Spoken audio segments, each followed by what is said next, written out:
तो आज जो कहानी मैं सुनाने जा रहा हूं वो है स्वास्तिक की। द नाइट हंटर नाम से मशहूर एक ऐसा यूट्यूबर जिसका सिर्फ एक ही मिशन था, ये साबित करना कि भूत प्रेत नहीं होते। लेकिन उसकी एक आखिरी खोज ने सब कुछ बदल कर रख दिया। चलिए इस पूरे रहस्य को परत दर परत खोलते हैं। देखिए, स्वास्तिक सिर्फ एक यूट्यूबर नहीं था, वो खुद को नास्तिक और एक तर्कवादी मानता था। उसका ये अटूट विश्वास था कि भूत प्रेत जैसी चीजें बस इंसानी दिमाग की उपज हैं और कुछ नहीं। और बस इसी विश्वास को साबित करने के लिए वो अपनी आखिरी चुनौती पर निकल पड़ा। और ये सब कुछ शुरू हुआ एक सब्सक्राइबर के चैलेंज से।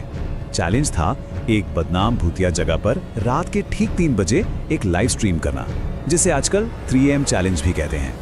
इस चैलेंज के लिए स्वस्तिक ने जो जगह चुनी वो थी शहर के बाहर एक वीरान पड़ा अनाथालय।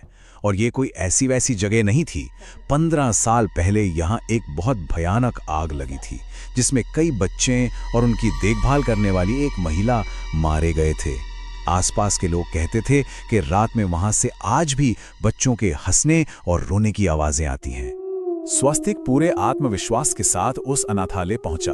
उसने अपनी कार टूटे हुए गेट के सामने पार्क की, अपना कैमरा निकाला, ऑन किया और अपने लाखों फॉलोअर्स के लिए लाइव स्ट्रीम शुरू कर दी। उसका मकसद साफ था, हर दावे को, हर कहानी को गलत साबित करना। वो पूरी तैयारी के साथ आया था।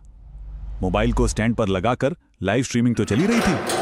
फिर उसने अपने बैग से मोशन सेंसर्स निकाले और उन्हें अलग अलग कमरों में रख दिया, ताकि जरा सी भी हलचल हो तो वो पकड़ में आ जाए। जैसे जैसे रात गहरी होती गई, माहौल बदलने लगा। घड़ी की सुइयां धीरे धीरे 3 बजे की तरफ बढ़ रही थी।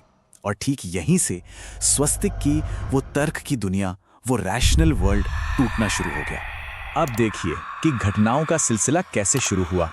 रात 2:55 एक सेंसर बीप हुआ। स्वास्तिक ने सोचा कोई चूहा होगा और नजरअंदाज कर दिया।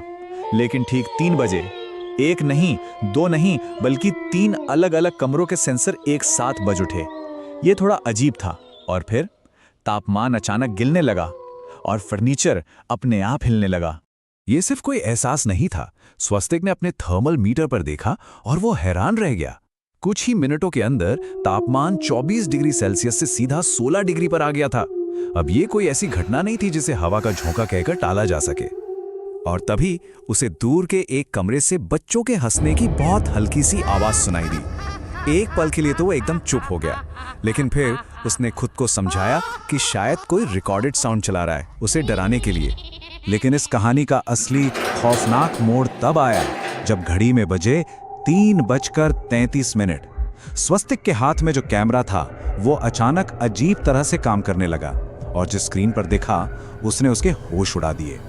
जी हाँ, ठीक 3:33 पर। ये वो पल था जब उसका सारा तर्क, उसकी सारी हिम्मत दोनों जवाब देने लगे। कैमरे की स्क्रीन पर उसने खुद को देखा, लेकिन वो अकेला नहीं था। उसके ठीक पीछे एक बूढ़ी औरत खड़ी थी, सफेद साड़ी पहने हुए, और उसके चेहरे पर जलने के गहरे निशान थे। स्वस्तिक ने घबराकर तुरंत पीछे मुड़कर देखा तो वहां कोई नहीं था, लेकिन स्क्रीन पर वो औरत अब भी वहीं खड़ी थी। उसके दर्शक ये सब कुछ लाइव देख रहे थे। स्क्रीन पर कमेंट्स की जैसे बाढ़ आ गई। एक ने लिखा, भाई भागो, वो तुम्हारे पीछे है।